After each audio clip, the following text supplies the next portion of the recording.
आप मेरे प्यारे मित्रों, मैं आज आप सभी का बीच एसओपी का जानकारी देने आया हूं।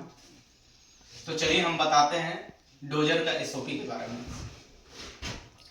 सिर्फ खान प्रबंधक द्वारा अधिकृत व्यक्ति ही डोजर का चालन करेगा एवं अन्य किसी भी अनाधिकृत व्यक्ति का डोजर में प्रवेश वर्जित है। अर्थात यह लाइन कहना चाह रहा है कि जिस व्यक्ति को मैनेजर द्वारा ऑथराइज किया गया है डोजर चलाने के लिए, केवल वही व्यक्ति डोजर को चालन करेगा और वह व्यक्ति जिसे ऑथराइज नहीं है वो डोजर में नहीं चलेगा। चलिए अब दूसरा लाइन देखते हैं। डोजर को कार्य में लेने के पहले डोजर का निरीक्षण कर चालक को यह सुनिश्चित कर लेना चाहिए कि उसकी सुरक्षा उपकरण सही अवस्था में कार्य कर रहे हैं। उदाहरण के तौर पर ब्रेक, लाइट, हॉर्न, केबिन इत्यादि। यह लाइन हमें यह कहना चाह रहा है कि जब भी हम डोजर को स्टार्ट करने अर्थात यूज करने जा रहे हैं तो उससे पहले जितने भी सुरक्षा के उपकरण हैं उन सभी का जानकारी ले लेंगे कि वह सही से काम कर रहा है कि नहीं, जैसे कि ब्रेक हो गया, लाइट हो गया, हॉर्न हो गया, केबिन इत्यादि। तीसरा पॉइंट, डोजर चालक को कार्य करते वक्त सारा ध्यान डोजर चालन में ही लगाना चाहिए। अर्थात यह पॉइंट हमें यह कहना चाह रहा है कि जब भी हम डोजर को चला रहे हो तो इधर उधर ध्यान नहीं देंगे, ना कि फोन पर बात करेंगे, ना कि सीक्रेट बीड़ी पिएंगे उस टाइम गाड़ी को चलाते हुए। इससे क्या हो सकता है, हमारा जो निगाह है गाड़ी से जिस कार्य पे है निगाह, वो वहां से भटक सकता है, जिसके कारण दुर्घटना घट सकता है।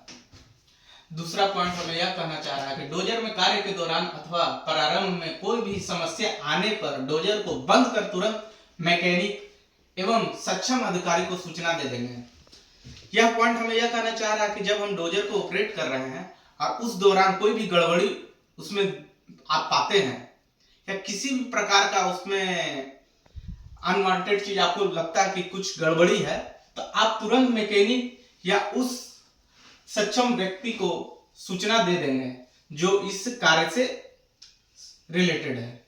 डोजर की मरम्मत हो जाने के पश्चात सक्षम अधिकारी की आज्ञा से ही डोजर को पुनः कार्य पर ले जाएंगे और जब वह डोजर का पुनः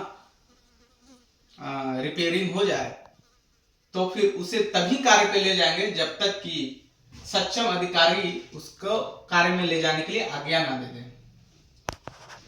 डोजर की मरम्मत के दौरान डोजर की ब्लेड को यदि हवा में रखकर मरम्मत की जा रही हो तो डोजर की ब्लेड को प्रभावी रूप से लकड़ी से सपोर्ट कर दिया जाएगा और पूर्ण रूप से संतुष्ट होने पर ही ब्लेड के नीचे घुसकर कार्य किया जाएगा।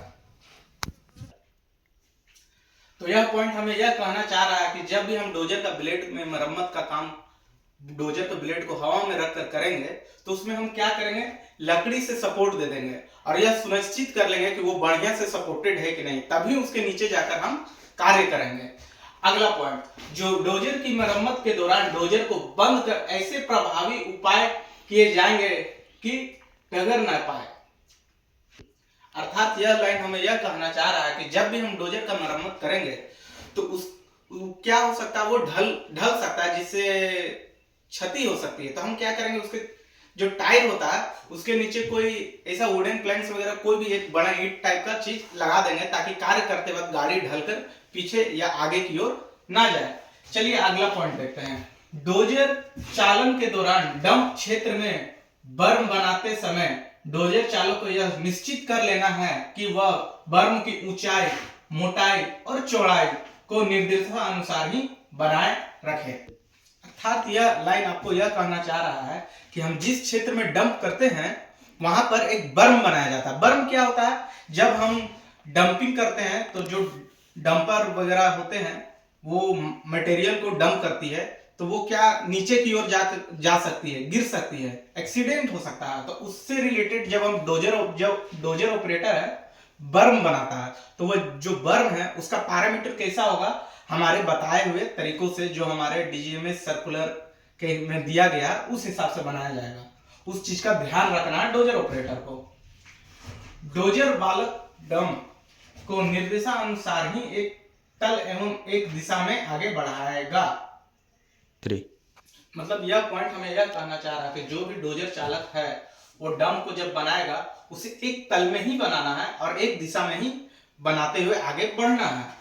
अगला पॉइंट, डोजर चालक हॉल रोड पर सदैव मशीन को निर्देशानुसार ही चलाएगा एवं डिवाइडर बनाते समय सुरक्षा का पूर्ण ध्यान रखेगा। अर्थात यह पॉइंट यह कहना चाह रहा है कि जब भी डोजर चालक हॉल रोड पर डोजर को चलाता है तो उसे जिस तरह से निर्देश दिया गया है वैसे ही चलाएगा एवं डिवाइडर बनाते समय सुरक्षा का पूर्ण ध्यान रखेगा। और जब वो डिवाइडर वहां पे बनाएगा तो सुरक्षा को ध्यान में रखते हुए ही बनाएगा। डोजर चालक अन्य किसी मशीन के संपर्क में कार्य के दौरान हॉर्न बजाकर रास्ता मांगेगा और रास्ता मिलने पर ही सुरक्षित रूप से कार्य करेगा।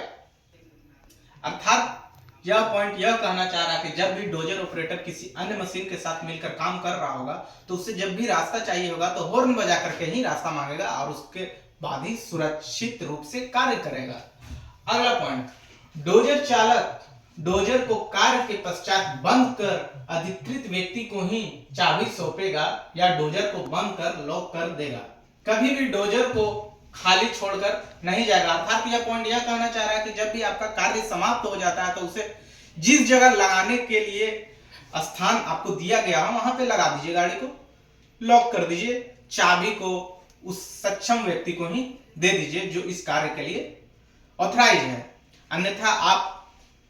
अन्यथा इसके साथ दुर्घटना यह घट सकती है कि अगर यदि आपका गाड़ी लॉक नहीं है, ऑन है, तो कोई भी अनऑथराइज पर्सन उस पर राइड कर सकता है, उसे चला सकता है और किसी को क्षति पहुंचा सकता है। चलिए अगला पॉइंट देखते हैं। डोजर चालक यह सुनिश्चित करेगा कि डोजर की ऑडियो विजुअल वार्निंग काम कर रहा है, यदि नहीं तो उसे तुरंत ठीक करवाने का कार्य करेगा। आप अपना ऑडियो विजुअल अलार्म वाला जो सिस्टम होता है जिसे हम एवीए बोलते हैं वो देख लेंगे कि सही तरह से काम कर रहा है कि नहीं। अगर नहीं कर रहा है तो आप अपने सीनियर सुपरवाइजर को इत्तला कर सकते हैं और इसे रिपेयर करवा लें, क्योंकि इससे क्या हो सकता है यदि ये सही काम नहीं करेगा तो सुरक्षा में बाधा उत्पन्न हो सकता है। धन्यवाद। मैं प्रभात कुमार अब आपसे अलविदा लेता हूँ।